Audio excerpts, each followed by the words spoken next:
Hello everyone, Christina here. Welcome to day 12 of Color Month 2024. This is the very last Color Month video, and I'm going to be making both of these cards using one stamp set, and it goes super fast. You'll see why in a minute. I'm using the new Flower Block stamp set from SSS Stamp. This is one of those like 3-step stamps that build the whole image. So this is also a really great stamp if you have a color combo in mind, because you can just pick out some different ink colors, stamp your image, and you can call it a day. It's super fast and easy. So it has the fun stamp set here. There's also some coordinating dies, which I'll be using today. So for my color combos, I started out by looking at the Digital Color Catalog Volume 2 on my phone. I browsed by keyword, and I actually decided that since this had a retro vibe to it, I'm just going to go ahead and look at the retro color combos. And from there, I was able to pick out a couple different color combinations that really spoke to me. So I picked from the Color Cube Volume 2, number 266 and 325. And then I went to my ink stash and picked out some similar colors. Out of all the different brands of ink that I own, Concord and Ninth kind of had the most kind of retro-y colors to their collection. So I picked out Stardust, Peacock, and Midnight for the first group, and Harbor, Cayenne, and Sunflower for the second group. So this stamping goes by super quickly, and I decided since I was just going to be using a bunch of the same image, I would go ahead and stamp this image 6 times. I'm basically going to have 3 color combos or 3 different variations for each of the color combos. So I'm starting out with the first 3 colors. Once again, that was Stardust, Midnight, and Peacock. And I'm going to stamp this more solid image from the stamp set. I'm going to stamp it 3 times, 1 for each different color of ink for this first combo. There were a couple of the colors that needed to be stamped twice, but that's not a big deal since I'm using my MISTI stamp positioning tool. So after I had 1 color stamped, I rotated my cardstock and then cleaned off my stamp really well and moved to another color. This next color is Midnight. And thankfully it stamped pretty solidly, so only needed to stamp it once. Cleaned off that stamp and put in a new sheet of cardstock and moved on to the color Peacock.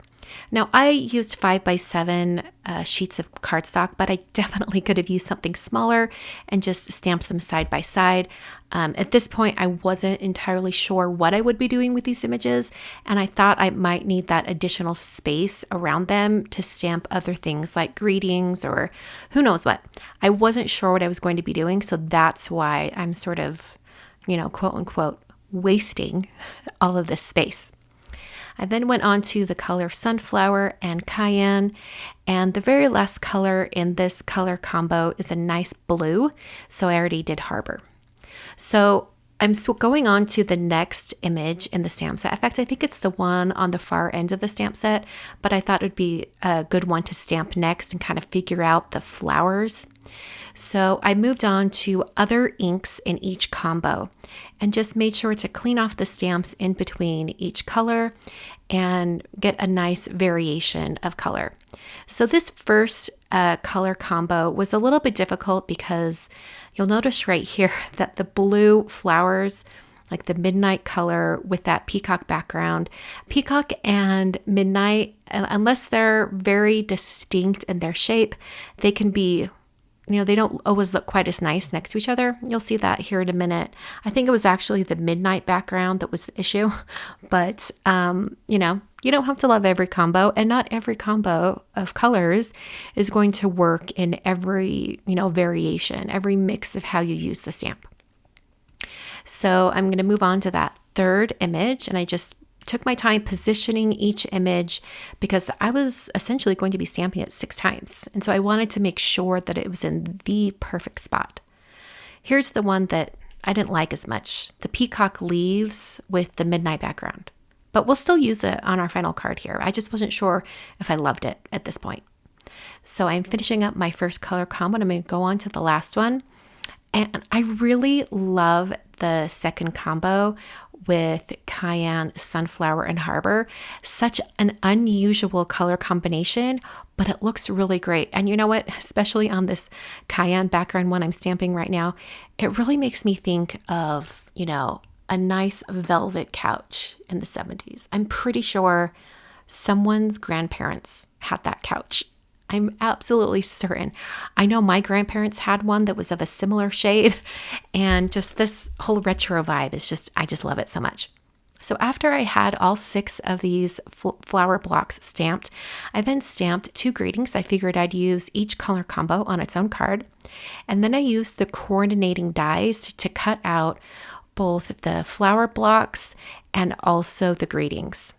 And these greetings are kind of fun because they have the rounded edges on them. So I ran that through my Anna Griffin Empress machine and got all of those images cut out. And then I was trying to determine how I wanted to use these images on my cards. I knew I wanted to kind of put them on a craft or like Desert Storm type of paper. So I went ahead and put that on the front of a 5x7 card.